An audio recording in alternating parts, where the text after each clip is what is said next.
కోసం అనుకున్న కదా మరొకరికి దగ్గరికి వెళ్ళడం అడపాదడపా మనం చూస్తూనే ఉంటాం. ఇక ఇవి హిట్ అయితే నటించిన వాళ్ళు, ఫ్లాప్ అయితే మిస్ చేసుకున్న వాళ్ళు ఆనందపడటం ఇండస్ట్రీలో సర్వసాధారణం. ఇక తాజాగా రిలీజ్ అయిన టీజర్ మంచి బజ్ని కొట్టేయడంతో ఈ సినిమా కథని మిస్ చేసుకున్న టాప్ స్టార్ ని జాలపడుతున్నారట మూవీ లవర్స్. అది కూడా ఓ ఫ్లాప్ సినిమా నమ్మి. మరి బజ్ కొట్టేసిన ఆ సినిమా ఏంటో, మిస్ చేసుకున్న ఈ స్టార్ హీరో ఎవరో మీరే చూసేయండి. గత కొన్నేళ్ల కిందట గౌతమ్ తిన్ననూరి రామ్ చరణ్కి ఒక కథ చెప్పాడని, కానది మెటీరియలైజ్ కాలేదన్న వార్తలు అప్పట్లో గట్టిగానే చక్కర్లు కుట్టాయి. ఆ తర్వాత రామ్ చరణ్ గేమ్ చేంజర్ అంటూ శంకర్తో జతకట్టడం, గౌతమ్ విజయ్తో కింగ్డమ్ ని పట్టాలెక్కించడం జరిగిపోయాయి.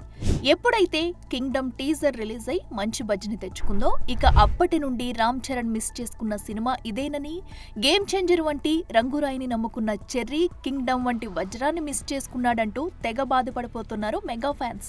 విజయ్ దేవరకొండ సినిమాలో అంత బాగా కనిపిస్తుంటే, ఇక మా గ్లోబల్ స్టార్ సినిమాని నెక్స్ట్ లెవెల్ కు తీసుకెళ్లేవాడని, అనవసరంగా గేమ్ చేంజర్ కు ఎస్ చెప్పి 3 ఏళ్ల విలువైన కాలం నేలపాలు చేశాడని వాపోతున్నారు చరణ్ అభిమానులు. అసలు గేమ్ చేంజర్ బదులు ఈ కింగ్డమ్ తీసుకుంటే చరణ్ ఖాతాలో మరో హిట్ పడేదని, కింగ్డమ్ సినిమా హిట్ ని ముందే కన్ఫర్మ్ చేసేసుకుంటున్నారు మూవీ లవర్స్. చూడాలి మరి, టీజర్ తో మంచి బజ్ని క్రియేట్ చేసుకున్న కింగ్డమ్ విజయ్ మొహంలో సంతోషం నింపుతుందా, లేక చరణ్ జడ్జిమెంట్ కరెక్ట్ అని నిరూపిస్తుందా, కాలమే నిరూపించాలి. For more videos like this, subscribe Big TV channel.